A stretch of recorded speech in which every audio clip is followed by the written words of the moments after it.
E no vídeo de hoje vamos dar continuidade às nossas aulas falando sobre as enzimas. Eu me chamo Daniel Fernandes e você está no canal Biologia e Tal.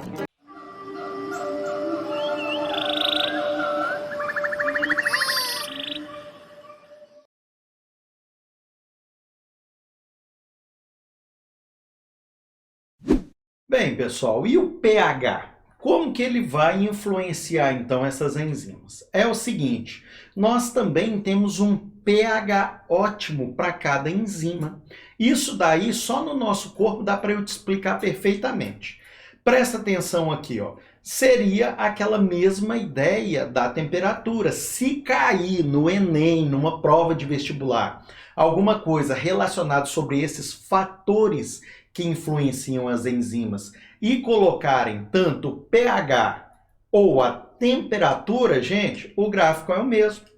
Por quê, professor? Porque o pH também vai fazer com que a proteína se desnature, certo? Então, a mesma coisa que aconteceu lá na temperatura vai acontecer aqui. Então, se o pH alterar muito, nós vamos ter uma desnaturação da proteína. Até aqui está de boa? Tranquilo? Então, pode haver sim a desnaturação a partir do pH. Beleza? Agora eu vou explicar para vocês. Olha só. Quando nós falamos então de pH, vamos lembrar aqui agora da boca, tá? A entrada dos nossos alimentos. Olha só. Nós temos aqui então a pitialina, né, que nós falamos na aula passada, que seria a amilase salivar, que está aí na nossa saliva. Percebam que o pH dela é 7, é ali em torno de um pH neutro, né, que seria ali que ela estaria na boca, e com este pH ela consegue exercer sua função, né, enzimática máxima ali, ó, e esse daqui é o ideal para essa enzima, certo?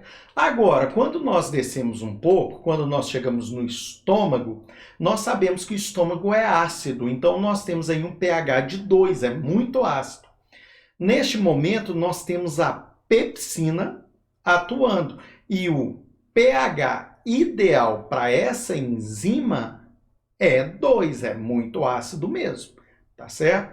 Agora, quando nós descemos mais e chegamos no nosso intestino, nós já temos uma variação, nós precisamos de um pH bem alcalino. Então, olha aí, o pH ideal aqui no intestino é de 8,5 e a enzima que está lá atuando é a lipase, que vai quebrar os lipídios.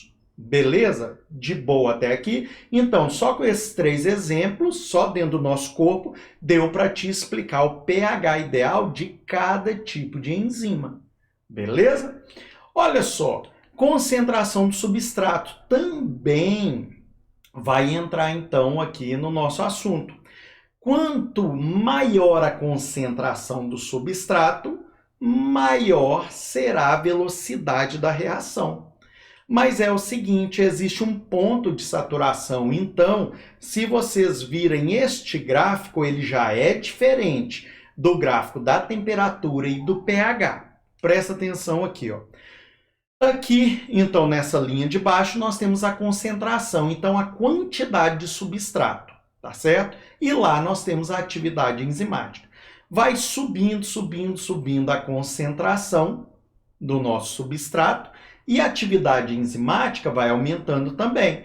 Só que vai chegar um ponto que, mesmo que continue aumentando a concentração, a atividade enzimática vai ficar apenas naquele ponto, é o ponto de saturação. A partir deste momento aqui, a atividade enzimática máxima vai se manter, então, constante. Não vai subindo a vida toda, não. Não é você indo pondo substrato, substrato, substrato e vai eternamente aumentando, não. Chega num ponto, saturou, a atividade enzimática fica constante. Beleza? Vamos entender agora os ativadores e os inibidores. É o seguinte, Nós temos algumas enzimas, gente, que elas são produzidas na forma inativa, ou seja, elas não exercem suas funções, sozinhas não. Então nós temos aí ó, as proenzimas ou zimogênios. Então, elas não vão agir como catalisadores. E nós precisamos de uma ajudinha, tá certo? Para que elas funcionem. Então, olha só, elas precisam de ativadores enzimáticos para que elas possam exercer sua atividade enzimática, beleza? Presta atenção aqui, ó. Nós temos, por exemplo, o pepsinogênio, que é uma enzima inativa, mas ele vai ser ativado pelo ácido clorídrico, que está lá no seu suco gástrico, lá no seu estômago, tá aqui, ó. O estômago, gente, é aqui, ó. Logo abaixo aqui da costela, aqui nós temos o estômago, tá certo? Do lado esquerdo aqui, ó. Beleza? Então, o pepsinogênio vai ser ativado pelo ácido clorídrico e vai se transformar em pepsina. A partir deste momento, a pepsina vai quebrar os polipeptídeos. Beleza? Então, olha aí, ó. Tá aí dentro do seu estômago, então, esse ácido clorídrico, que é o ativador enzimático.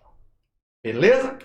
Nós vamos ter, então, olha só, pepsinogênio inativo, ácido clorídrico e pepsina ativa.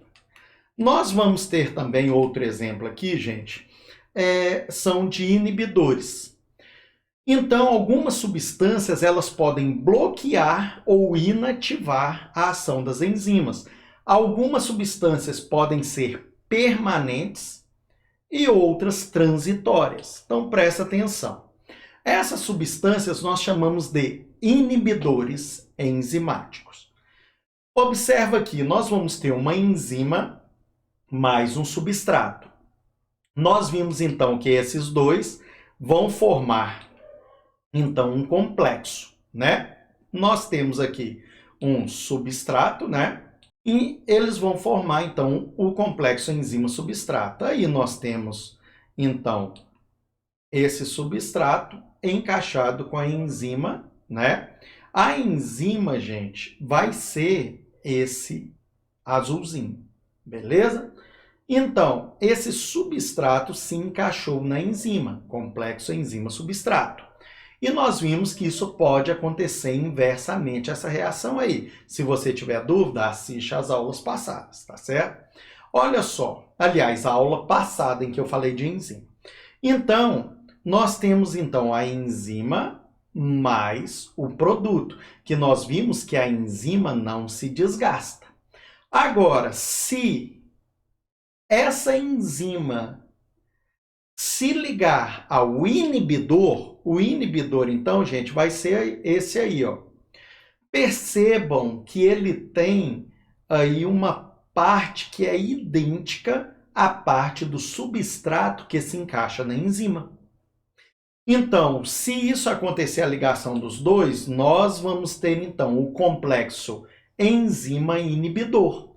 Se isso acontecer, nós vamos ter então o inibidor, certo? Tomando o sítio ativo da enzima e não deixando com que o substrato se ligue ali. Desta forma aqui então, aqui embaixo, nós vamos ter então uma inibição. Tomou ali aquele sítio ativo daquela enzima. Pronto, não tem jeito de acontecer a reação porque o substrato não consegue se fixar ali. Beleza?